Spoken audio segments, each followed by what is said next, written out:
All right, thank you, Omar. Joining us now to talk about this high-stakes visit and deal, Democratic Senator Jeanne Shaheen of New Hampshire. She is a ranking member on the Senate Foreign Relations Committee. Thank you so much for being here with us this morning.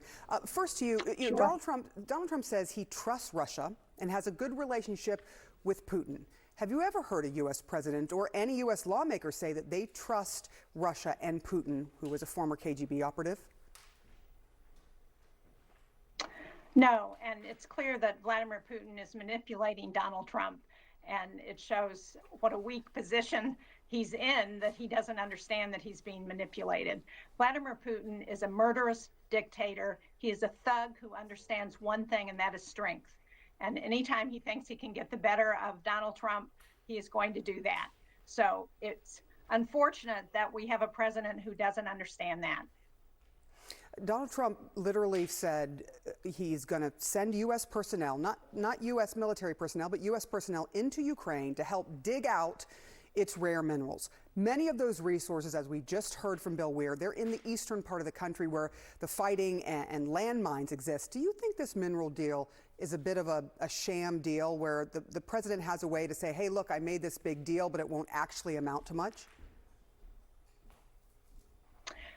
Well, from my perspective, anything that helps give Ukraine a stronger position at the negotiating table is a good thing.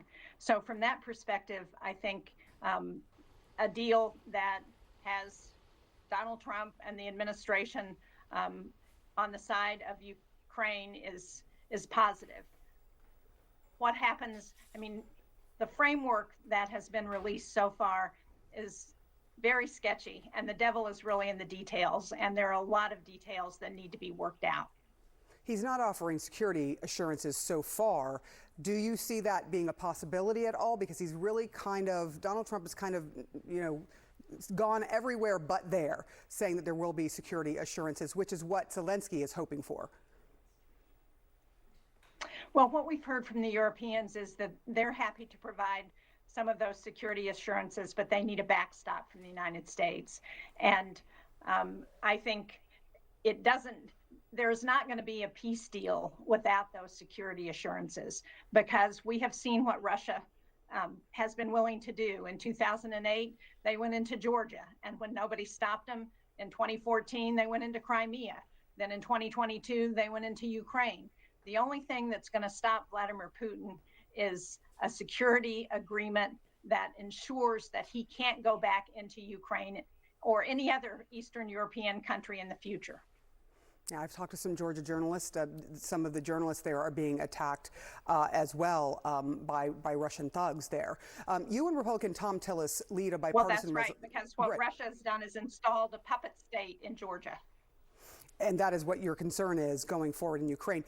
And the Russian president has said that he is not willing to negotiate giving back any territory, saying that stuff is going to stay as part of Russia that he has taken from Ukraine. So this will be a very complex deal that has to be made if one is made at all. I want to ask you about this bipartisan resolution that you came up with one of your Republican colleagues, Tom Tillis, on the 3rd anniversary of Russia's full-scale invasion.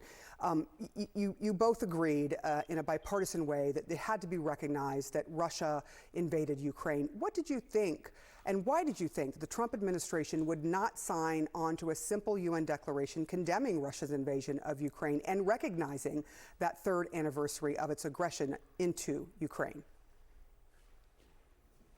Well, our resolution, as you point out, is bipartisan. We have 10 Democrats and 10 Republicans, a fifth of the Senate on that resolution, because there is bipartisan support in the United States Senate for Ukraine.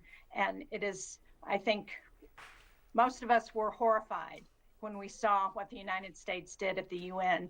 We were on the side not just of Russia, but of North Korea, of Sudan, of countries that don't believe in democracy and don't support peaceful solutions and the international rules-based world order.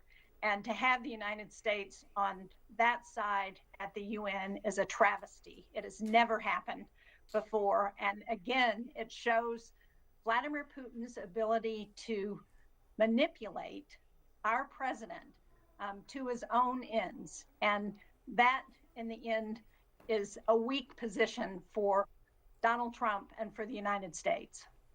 What is Congress going to do about any and all of this? It does still have some power, as I understand it, Senator. Well, I hope that we are going to be able to move our resolution. We are going to be trying to do that by unanimous consent. I hope that our Republican colleagues will wake up and say, this is not the direction that we should be heading in. They will put a check on the president, which is the responsibility of Congress. That's what we're supposed to do. We have 3 branches of government, so we have checks and balances, so we have oversight authority, and we need our Republican colleagues to step up and say in public what they've been willing to say privately, which is the president has gone too far. You're hearing that privately from Republicans, that the president has gone too far when it comes to Ukraine? Yes. Senator Jeanne Shaheen, thank you so much for being here this morning, and have a great weekend. Appreciate you coming on.